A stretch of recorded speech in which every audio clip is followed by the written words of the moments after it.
Je vais vous la présenter comme il se doit.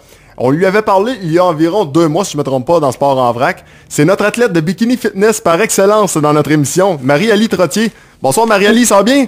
Oui, ça va très bien, vous? Oui, ça va bien. Tout d'abord, je veux qu'on revienne sur ta compétition. Tu t'étais entraîné pendant 1 an avant ce championnat canadien. Est-ce que tu peux, sans hésiter, dire que c'était vraiment la meilleure forme de ta vie? Ben c'est sûr qu'à chaque année, là, le but c'est de perfectionner au maximum chaque partie de notre corps.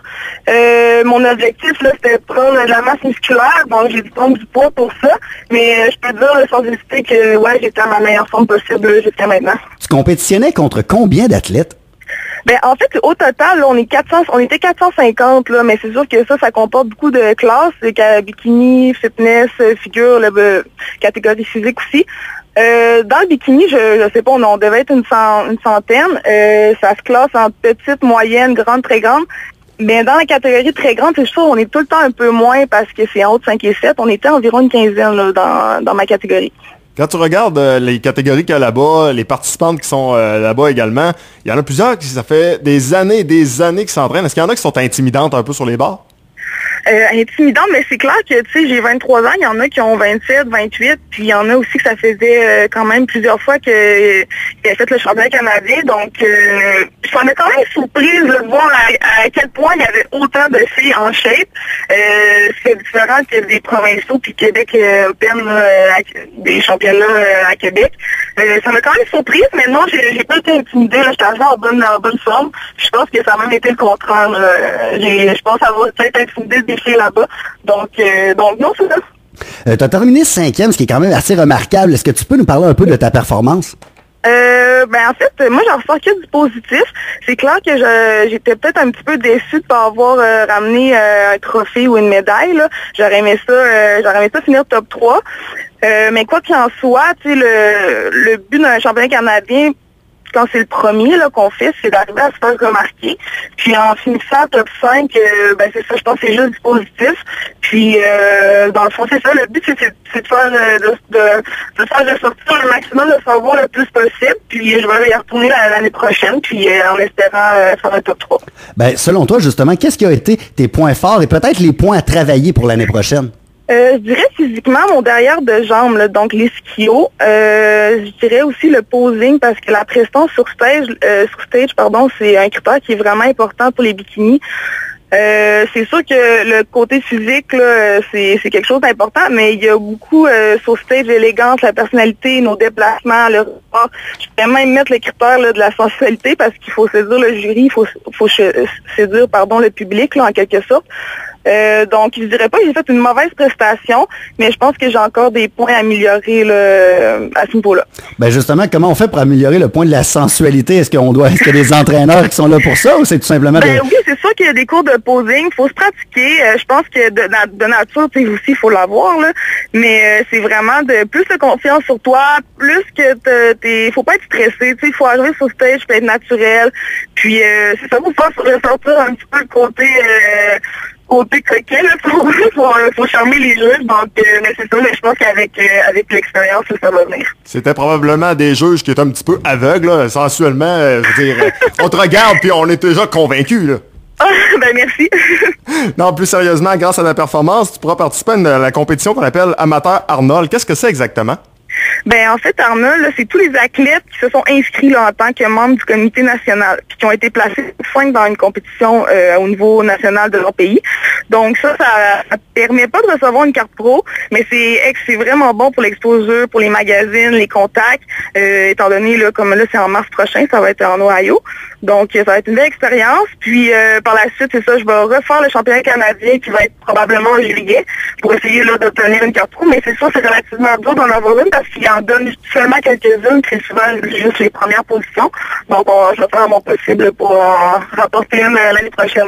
Tu as dit le mot magazine, est-ce que c'est quelque chose qui t'intéresserait de poser pour certains magazines dans les prochaines années? Oui, ça c'est sûr, les magazines fitness, tout ça, là, ça a tout été un objectif. Puis prochainement, là, j'aimerais ça avoir des contacts pour ça, donc on va voir ça. Dans chaque sport, il y a un certain danger. Selon toi, quel est le plus grand danger de ton sport?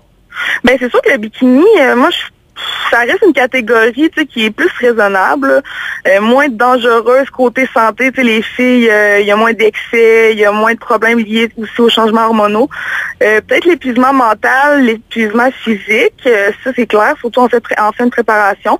C'est souvent quand la préparation aussi est mal faite, puis que tu l'as mal fait au début, c'est qu'à la fin, tu te presses, puis là, souvent, t'es vraiment épuisé, tout ça, mais normalement, quand tu fais bien ça, puis tu as un bon coach là, qui te suit, ça devrait pas arriver. Sinon, je dirais peut-être de tomber dans l'obsession, ça c'est clair. Fait qu'il faut garder un certain équilibre de vie, mais tu sais, c'est sûr, ça devient difficile, là, parce qu'à chaque jour, il faut s'entraîner vraiment intense, la nourriture, tout ça, mais bon, ça reste un choix, là, mais en fait, je pense pas qu'il y a de grands dangers, là, dans ce sport-là. Justement. Surtout, je parle en catégorie bikini, là. Tu viens de sortir d'une compétition nationale, une grande compétition. Tu t'es préparé pendant 1 an. Lorsqu'on sort de ce genre de compétition-là, est-ce qu'on peut s'accorder un break ou justement, faut tout de suite poursuivre? Est-ce que tu as le droit justement de manger une petite poutine à l'occasion? Ben, ouais, je pense que j'ai fait je me suis fait une liste, puis j'ai tout passé, là. Non, c'est sincèrement la dernière semaine, j'ai pris 13 livres en 7 jours. Wow! Mais, ben, c'est sûr, moi, j'ai abusé un petit peu, là, mais c'est clair qu'il faut un break, là, mentalement aussi, mais tu sais, physiquement, ton corps, il y en a besoin, tu sais, vers la fin, c'est stressant, tout ça. Fait que moi, je dirais une petite semaine, mais après ça, ça fait du bien de recommencer tranquillement. Comme là, je sors du gym, c'est sûr que mes entraînements sont un petit peu moins intensifs, là, mais tranquillement, pas vite, je reprends le lifestyle, là, comme on dit. La prochaine compétition va avoir lieu quand et à partir de quel moment tu vas pouvoir dire je recommence un entraînement intensif? Ouais, ben là, je vais regarder. Ben, c'est sûr que là, prochainement, je vais m'entraîner intensif, mais vraiment pour la préparation, là, en soi, je vais demander, je vais regarder ça avec mon coach, là, ça devrait être en novembre, là, c'est certain. Puis la prochaine compétition, ça va être, comme je disais, en Ohio, là, en mars. Maintenant, le petit côté people là, de l'entrevue, je sais que tu as entraîné Mélissa Bédard, l'ancienne de Star Academy, pour une compétition de bikini fitness. J'aimerais que tu me parles un peu de la relation que vous avez eue entraîneur-athlète. Ah, ben c'est ça, on avait vraiment une belle relation, là. Elle est super facile à coacher, elle est tellement drôle, mais ça. Là, c'est dommage parce que je viens tout juste de déménager à Laval. Après ma compétition, je me suis envenue ici. Donc, j'ai dû mettre Mélissa entre les mains d'une autre entraîneuse à Québec, là, au Mega Gym. Puis justement, elle l'a rencontrée hier pour la première fois, donc j'attends de ses nouvelles, là. Mais non, j'avais vraiment une belle relation, puis on avait bien commencé la préparation, mais j'imagine que là, elle va être en bonne main, puis ils vont poursuivre ça. Qu'est-ce qui avait fait en sorte, justement, que Mélissa se tourne vers toi? Est-ce que vous étiez des connaissances de longue date par le passé? Non, aucunement. En fait, on s'est croisés au gym. Moi, j'étais dans mon bureau, puis elle me posait une question sur un entraînement, un exercice. Puis, c'est sûr, elle a aimé comment j'avais répondu tout ça. Fait que par la suite, elle a dit, je me cherche un coach, puis ça a vraiment commencé comme ça. Puis c'est elle qui m'a demandé, là, elle aimerait non seulement faire une transformation, mais elle aimerait ça aussi être... à faire une compétition de bikini, là. Donc, c'est sûr que une transformation, ça aurait pu ça va prendre au moins 1 an, là. J'espère qu'elle va continuer son objectif. Mais non, c'est ça, elle va me donner une nouvelle, là, justement, cette semaine. La plus grande qualité de Mélissa Bédard en tant qu'athlète? Plus grande qualité, my God, c'est sûr qu'elle avait jamais fait de sport en tant que tel, là. C'est pas mal plus le champ. Donc, tu sais, de training en training, là, on travaillait beaucoup sur son focus, sa discipline, mais je dirais que plus grande qualité, sa force, là, elle m'a beaucoup épatée, là. À chaque training, je lui disais, là, après l'entraînement, après la compétition, on ira faire t'entraîner pour un combat de lutte. Mais non, elle a vraiment une grande force, là. Ça m'a vraiment surprise. Est-ce que tu trouvais justement qu'il y avait un potentiel inexploité? Ben, pour faire le discipline, ça. Ouais. Ben, comme tu veux, dans le fond, est-ce que tu as juste le côté potentiel? Ben oui, c'est certain. Je pense que tout le monde est noué le potentiel pour, mais elle, concernant la force, là, oui, ça, c'est certainement. Marie-Ali, merci d'avoir pris quelques minutes pour jaser avec nous, puis tu nous reparles bien sûr pour les prochaines compétitions. Oui, parfait.